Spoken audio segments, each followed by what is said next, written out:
Mbah saya itu terkenal wali, yang bapaknya bapak. Itu kalau kesini nyifati Badullah satu. Nur isi mondok gini itu nggak popo. Pondok elek lah, kiaimu wali. Kemudian itu bapak itu di kamar kursi ya masih ada kakinya. Saya dulu sering dijak kesini sama bapak. Jadi mbah saya itu terkenal wali dulu. Jadi mbah saya itu tirakat terus sampai kabudut itu poso terus. Kebetulan cucunya agak niru. Saya tidak niru itu karena itu Gus Zaki. Memang disuruh tidak niru. Kata mbah saya kira usah tirakat, terus tak tirakatin. Itu jadi saya bangun juga gitu. Oh haram tirakat, tak tirakat. Saya senang sekali. Tapi tua-tua kok mikir butuh. Nah, terus tirakati butuh ku sopo. Jadi mulai jadi kiai betul Mas Adib, saya ini sudah mulai mikir. Karena saya ini termasuk orang yang kecelok alim yang nggak banyak orang menghormati karena sudah diramal sama mbah-mbah. Di dulu mbah saya Mbah Nur Sam itu kakak saya itu SMP SMA, kakak saya yang kedua juga SMP SMA. Mbah saya itu Mbah Nur Sam itu yang nganterkan bapak ketika mondok sini, yang ikrar karo Badullah wali Mbah Nur Sam, ahli tirakat, ahli puasa. Itu bilang, Nur, anak sing iki aja pondok, aja sekolahmu. Sumben sing ngalim ku anak sing iki. Tidak, saya hampir tamat SD sama mbah saya Tuban, mbah saya Narukan juga di Sabdo begitu. Singkat cerita sama Mondok Sarang. Mondok Sarang pertama langsung dikenal bangun, wong anak kiai jadi langsung dikenal. Didoni macam-macam terus jadi wong alim itu gak ada yang ngelak. Biasa ya untuk dengan yang sepus. Ya sebenarnya saya agak kecewa ya. Saya inginnya kan dianggap prestasi gitu, ternyata dianggap doanya orang lain. Ya, makanya kalau ini kita beli ya rodok. Ya syukurlah sama kamu tamakin sama semuanya karena tadi kenapa saya harus cerita ini. Quran sendiri mengakui bahwa orang soleh itu diantara aturannya adalah dzurriyyatan ba'duha min ba'd. Meskipun Allah bisa bikin orang soleh dari mana saja, tapi yang legitimit itu memang dzurriyyatan ba'duha min ba'd. Dan kata dzurriyyah itu tasmalu auladal inas, kata Ibnu Hajar al-Asqalani, memasukkan turunan yang dari ibu. Meskipun tentu secara wali nikah atau secara disiplin nasab dari ibu itu tidak ngefek, tapi dari segi fa'indal irqadasas bahwa sistem tubuh kita itu tetap ada gen dari seorang apa? Ibu. Sehingga banyak ulama tafsir mengatakan dzurriyyah itu tasmalu auladal inas. Dzurriyyah itu memasukkan turunan dari apa? Ibu. Bapak saya itu nasabnya nasab wali, jadi mbah-mbahnya itu suka tirakat, suka. Ibu itu nasab kiai. Jadi kalau bapak wiridan itu, kalau istiqomah itu disalahkan sama keluarga ibu. Istiqomah itu salah karena ijabu malam yajib, mewajibkan sesuatu yang tidak wajib. Itu masalah secara ilmiah.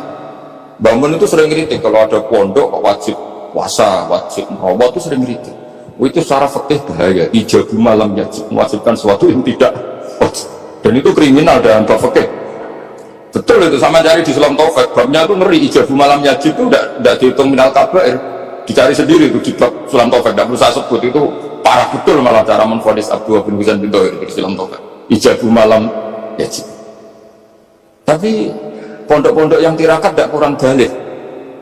Niki boten majibaken, melatih. Boten majibaken tapi napa? Nah, silsilah dari keluarga ibu itu suka ini, sehingga Abdullah bin Mas'ud itu tiap hari itu mensweeping orang yang sering duha. Kalau ada orang duha istiqomah itu disweeping, awas harus seminggu sekali, nggak boleh tiap hari. Masa sholat fardu kamu saingi sholat duha? Nggak boleh, fardu tersaingi. Itu Abdullah bin masyhur, sama cari di Al-Hunyah. Sayyidah Aisyah kalau ada orang duha tiap hari dimarahin. Dan itu secara konstitusi ilmu benar, karena Nabi Qiyamul Lail Ramadan itu hanya 4 hari yang dipandang, lainnya itu enggak. Khasyata ayyufrodo alaihim, kalau dalam fikih takut dianggap fardu. Akhirnya istiqomah itu masalah di keluarga saya yang dari ibu. Nah kebetulan kita ini suka ada istiqomah, akhirnya ya seperti ini. Tapi ini ilmu harus kita bicarakan. Tapi yang istiqomah, Bapak itu pengagum Badullah. Bapak itu suka sama istiqomah karena punya guru dulu dia istiqomah, Badullah istiqomah. Tapi jangan kira Badullah itu hanya istiqomah. Saya punya sanad banyak, mungkin bisa lebih tahu. Sering saya diceritakan Bapak. Badullah itu anak ambek wong fase teman-teman itu ya rapati cocok. Senajan to majid no fase. Tak takok iki nopo. Empuk nek ke fasean darani wong awam untuk ganjaran. Kemacaan Quran gak fase. Padahal untuk ganjaran kok seneng Quran. Jadi, terus tak takoki bapak, ini sakit damel syarat buatan, jurakan naik pokoknya ngono. Jadi gue ngekrori.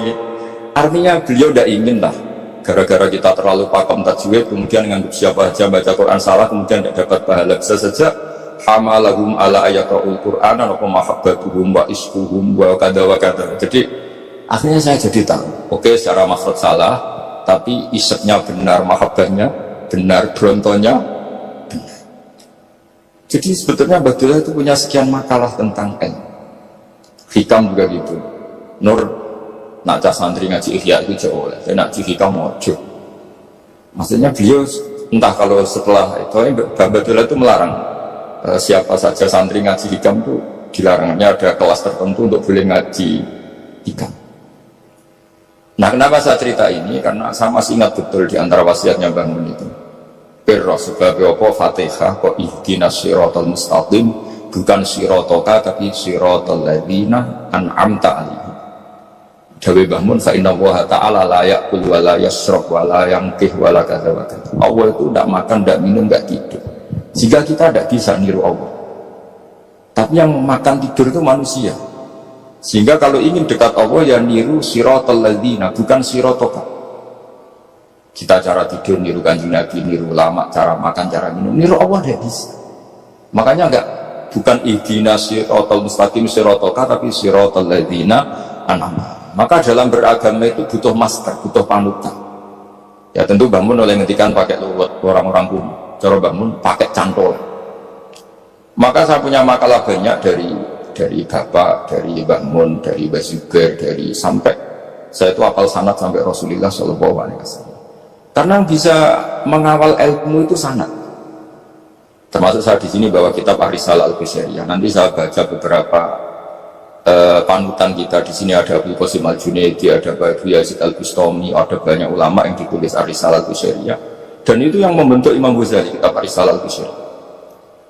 Tapi sekarang kita ini tidak belajar lagi tentang tasawuf. Tasawuf itu Abdul Qasim Al-Junaidi jadi wali itu bukan wiridannya terlalu banyak. Beliau pernah bikin satu kalimat yang menjadikan Allah itu ridho.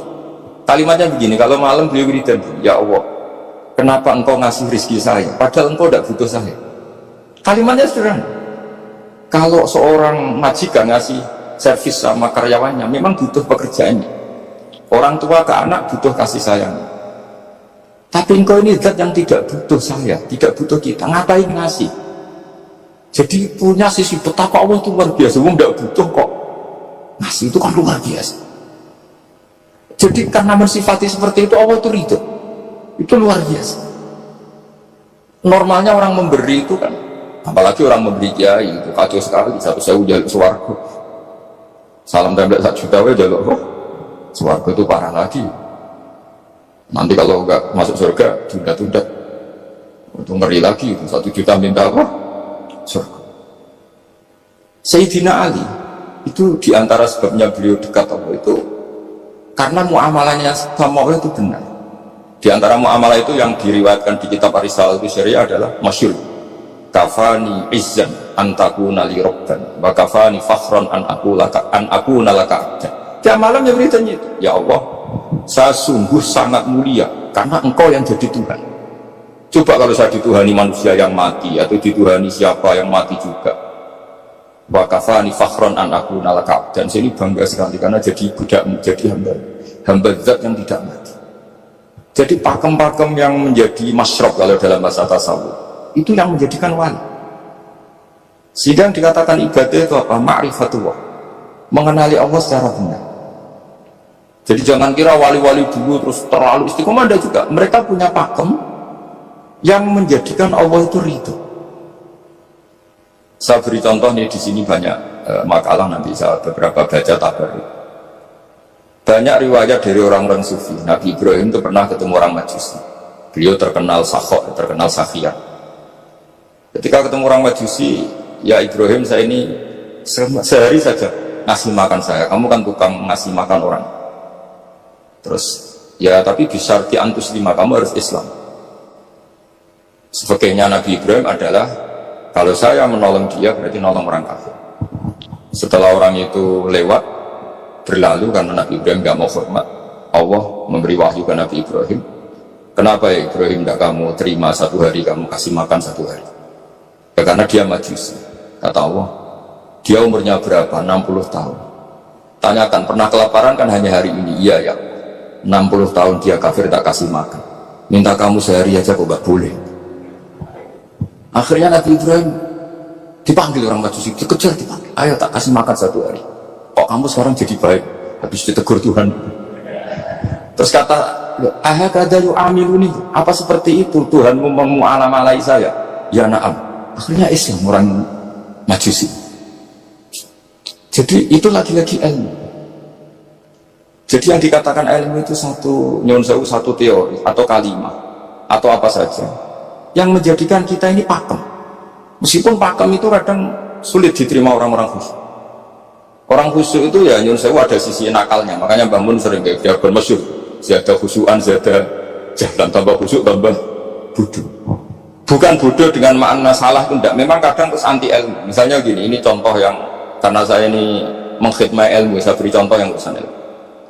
Ada orang sujud diinjek orang fasik, kepalanya diinjek orang fasik. Terus si orang yang sujud tadi ini ada di Sahih Muslim, juga ada di Ihya. Wallahi la yaghfiru wa laka. Pakai sumpah, wallahi la yaghfiru wa laka. Allah langsung mewahyukan ke Nabi fi hadzal zaman, fi tilka zaman atau fi dzalika zaman. Man dzalladzi yata'alla alayya alla aghfira li fulan qad ghafartu lahu wa ahbattu amala. Katakan ke orang itu, siapa yang mencatut nama saya yang hanya berstatus tidak memaafkan? Itu enggak fair. Saya ini Tuhan kok bisa yaghfir, bisa yu'adzib, kok sifat saya tinggal 1 yu'adzib, itu gimana? Dicatut separuh itu Allah tidak terima. Tapi kalau kita baca Quran, saya ini sama orang fasik ya benci. Saya ini orang soleh, setidaknya pura-pura soleh karena di depan para kiai. Tapi mau tidak mau, ketika Allah mensifati dirinya tentang orang munafik gimana? Wa yu'adzibal munafiqina in sya'a au jatuh. Ini cocok tidak cocok, potensi memberi tobat itu ada. Meskipun sama ke orang munafik, tapi ya tetap bacanya wa yu'adzibal munafiqina ya in sya'a au jatuh. Rasulullah kayak apa bencinya dengan Wahsy karena qatilu Hamzah. Tapi Nabi tunduk sama konstitusi Quran. Laisa laka minal amri syai'un aw yatuba alaihim aw yu'adzibahum. Akhirnya Allah malah memberi tobat sama qatilu Hamzah, yaitu Wahsy. Ini pentingnya baca lagi. Kalau kita tidak baca, hanya khusyuk saja, tidak baca, pasti sama orang yang menginjak orang sujud tadi, yang injek pasti salah, nggak dimaafkan. Bongso pasti. Pertanyaannya adalah, betulkah Allah punya sifat 1, yaitu yu'adzib? Makanya kalau kita baca, misalnya baca Quran, walillahi mulkus samawati wal ardh, ya sudah, yaghfiru liman yasha wa yu'adzibu man yasha. Kalau nuruti rasa kita, ya inginnya ke kita yaghfir, ke orang lain yu'adzib. Tapi Tuhan kan nggak terima. Saya ini Tuhan kok dicipta makhluk saya ini gimana? Nggak bisa. Sehingga ya ini lagi-lagi ya. Makanya saya tidak cocok itu suka baca. Saya suka sekali baca, mulai ulama dulu, ulama modern, setengah dulu. Mulai ulama yang kedunian sampai setengah kedunian. Suka. Saya dulu tuh gak suka uang. Karena saya memang tadi, mbah saya dari bapak itu wali mas. Kalau tadi Mas Nadif jujur, mulai Mbah Soleh itu suka bully mertuanya. Jadi saya alhamdulillah dia jujur. Mbah Soleh itu menantunya Raden Asnawi. Itu ya bully-bulian sama ini, terus ditiru beliau ini. Itu gak suka sih. Saya itu ya pokoknya tadi, kalau orang daftar wali itu kan gak suka sama. Karena mereka nangis ketika Allah ngendikan wa aqridu atau ayat-ayat anfiku, atau orang baik disifati wa aqridu wa qardan hasan. Itu hadal khitab li ahli jiddi was sarwah. Ini khitab untuk orang kaya. Kalau isim Gusti jenengan sampean ngongkon infak kok kalau diinfak. Jenengan sampean ngongkon ngamal kok kalau di ngamali. Jadi maka yuhibbunal mal, mereka tidak suka harta. Walakin liyana luladzatal khitab bil infak, dan itu harus kaya dulu untuk bisa infak. Jadi itu uniknya. Akhirnya saya Imam Sa'roni penting juga kaya. Jadi wali untuk suka harta itu nunggu diperintahkan Allah. Alhamdulillah kita enggak, sudah wali dulu karena sudah senang harta. Jadi kayaknya keren kita dibanding wali-wali. Karena wali itu tahu pentingnya harta setelah jadi wali. Kita alhamdulillah mulai kecil sudah tahu pentingnya harta. Kayaknya kita lebih wali. Imam Syafi'i itu dulu gak suka sama orang kaya. Saya berkali-kali ceritanya. Karena dia dididik Sufyan As-Tsauri, Sufyan bin Uyainah. Tapi ketika ketemu Imam Malik itu kaya raya. Meskipun dia hidupnya sederhana tapi kaya. Pas beliau mau Imam Syafi'i dia agak sopan kalau sekarang tanya, setelah jenengan ilmu yang saya harus ambil siapa? Kata Imam Malik, yang salim saya itu sudah meninggal Abu Hanifah, tapi muridnya masih, namanya Muhammad bin Hasan Asy-Syaibani. Kamu datang ke sana. Semalam itu Imam Malik dikasih uang 500 dinar. Padahal 1 dinar itu 4,25 gram. Bisa dihitung berapa ratus juta. Terus separuhnya dikasihkan Imam Syafi'i. Nah, kita kasangoni. Pagi-pagi diajak ke Baki. Dulu Baki itu ada kafilah rental unta. Mana kafilah yang mau ke Irak? Kita. Ya sudah, ini antar. Tak bayari. Diantar Imam Syafi'i. Diantar ke Imam Muhammad bin Hasan Asy-Syaibani di Irak. Itu ketemu Muhammad bin Hasan Asy-Syaibani pertama itu apa? Beliau itu kalau ngitung uang di meja. Emas-emasnya di meja, uangnya, dolar, semuanya di meja. Tambah kaget. Ini saya sama Imam Malik ingkar, ini malah diparang lagi. Kata Muhammad bin Hasan Asy-Syaibani, atak jago minhaj. Kamu kagum dengan ini, merasa aneh? Iya. Ya sudah, ini tak kasihkan orang fasik. Tiga demenan, tiga judi. Jangan, jenengan saja. Kalau jenengan kan orang soleh dipakai kebaikan. Berarti orang soleh boleh kaya. Ansalan. Semenjak itu Imam Syafi'i kebablasan. Sampai fatwa kiai fikir itu haram. Kiai bisa bikin rumah bagus, bikin rumah jelek. Haram. Suasa al-Islam ya Allah wala. Nah, lagi-lagi kebetulan kita sebelum ngaji Imam Syafi'i sudah seperti itu. Jadi ini justifikasi. Lagi-lagi itu ilmu. Saya ulang lagi-lagi itu ilmu. Akhirnya saya baca kitabnya Imam Saroni, namanya Al-Minanul Kubro. Itu beliau cerita wa mimma manallahu alaihi. Kesannya kayak orang sombong. Tapi sebetulnya yang sopan itu yang sombong. Karena Imam Saroni kan bilang, kamu harus memaklumatkan diri kalau antum minal ulama il amili. Kamu termasuk ulama yang amili. Terus ditanya sama orang-orang, bagaimana kalau nyatanya enggak? Kamu tadi subuh sholat, ya saya sholat. Kamu tadi zuhur sholat, ya saya sholat. Kenapa ketika kamu maksiat ingat terus, ketika kamu taat tidak ingat? Berarti kamu anggap Allah itu menyesatkan kamu, tidak pernah ngasih hidayah sama kamu. Pas delok rondo ning dalan kok maksiat, bar sholat atau syukur, bar zuhur atau syukur, berasa. Berarti kan nyifati Allah, hari ini Allah ngasih saya maksiat. Sementara lupa kalau Allah ngasih sholat zuhur, sholat asar, sholat maghrib, sholat. Ya sudah, di situ Al-Minanul Kubro, pokoknya orang itu sholat semua. Nah, saya itu termasuk orang yang didikte oleh kitab, terbentuk oleh kitab Al-Minanul Kubro. Jadi di situ hidup itu enak semua. Makanya saya itu masih ingat dialeknya dua orang alim. Nggak perlu saya sebut, ini agak sensitif karena ceritanya itu ada anaknya kiai mau nyalet. Karena dia anaknya kiai tanya,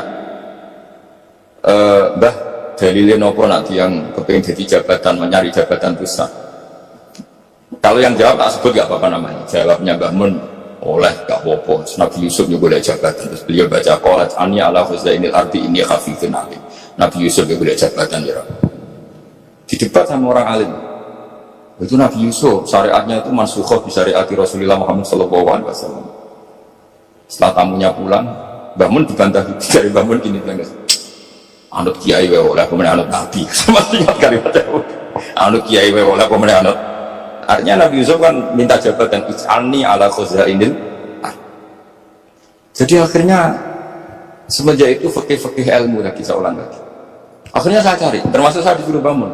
Saya golekno dalile nak wong soleh oleh jabatan. Hatiku, dalil kok diorder saya ya sempat.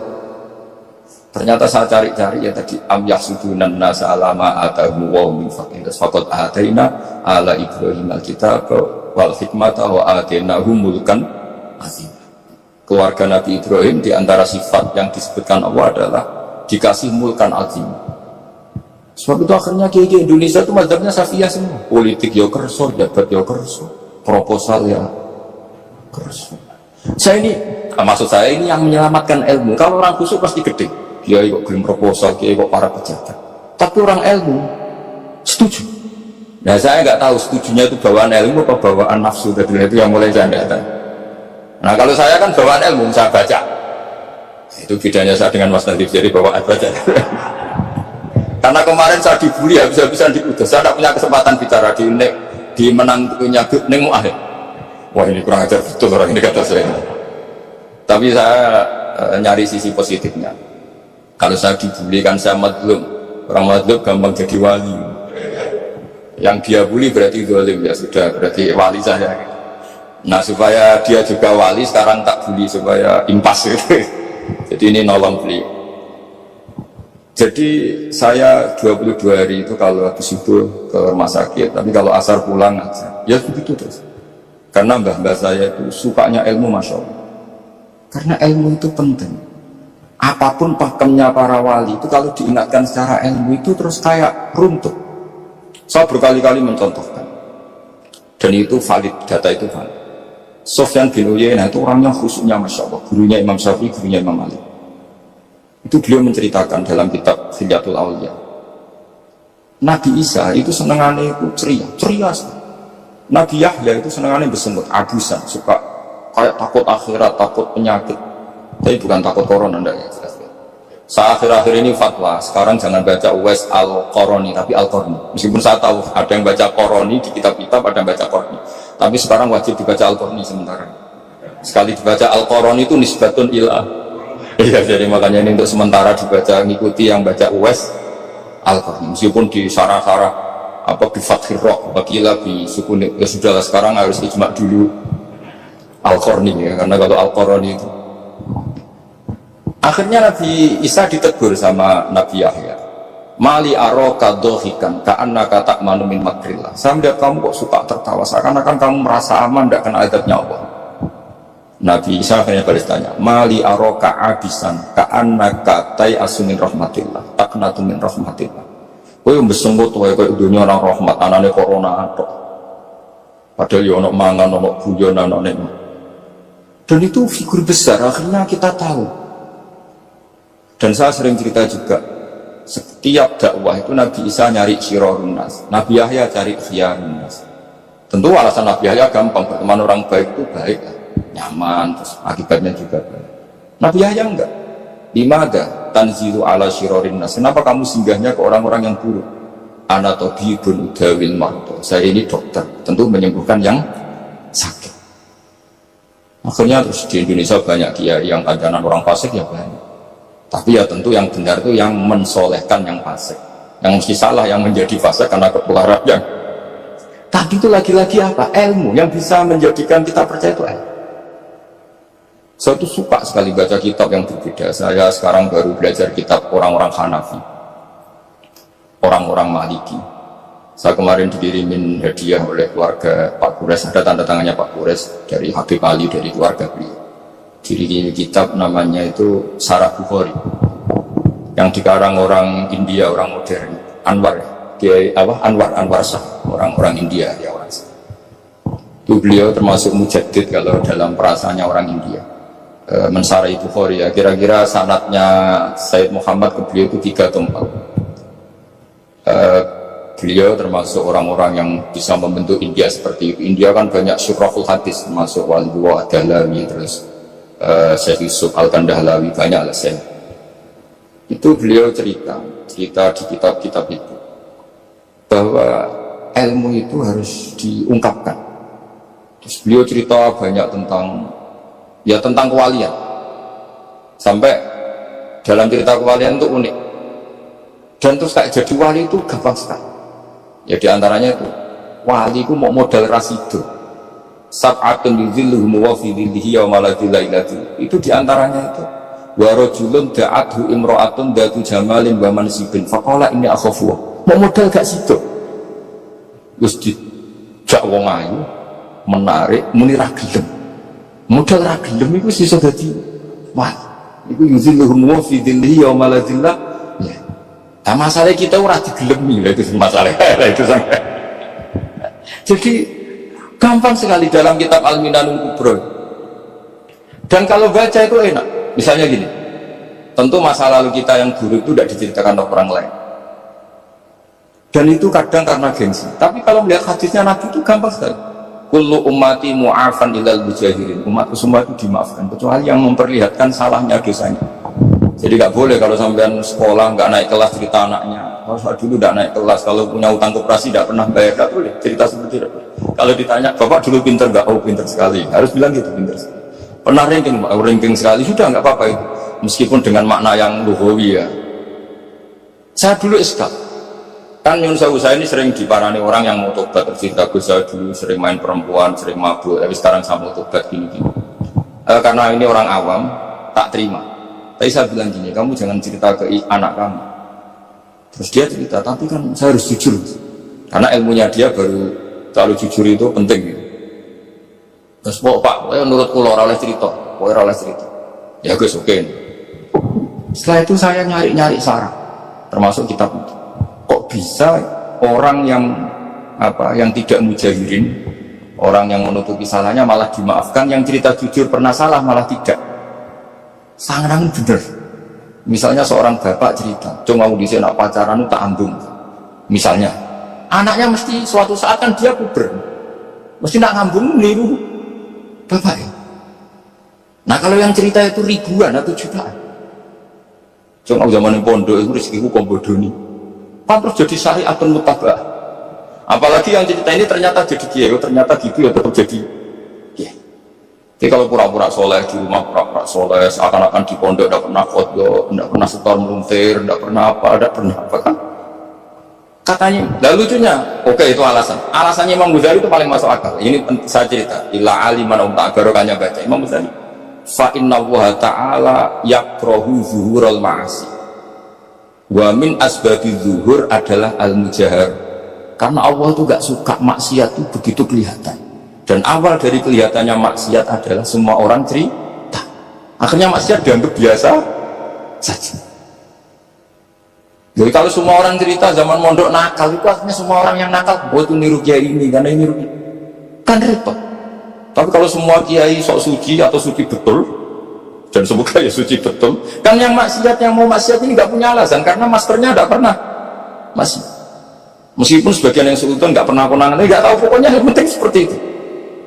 Itu hebatnya konsepnya. Saya dulu ya iskal. Kok? Ya tadi kullu ummati mu'afan illal mujahir. Saya dulu iskal seiskal. Tapi setelah baca Ihya kata Imam Ghazali, karena Allah itu nggak suka zuhurul ma'asi. Allah nggak suka kalau maksiat terlalu muncul. Dan termasuk sebabnya muncul adalah setiap orang jujur menceritakan masa lalunya. Sebab itu kita sebagai orang Islam yang entahlah istilahnya apa, kalau istilahnya Mas Najib Islam Nusantara atau moderat macam-macam.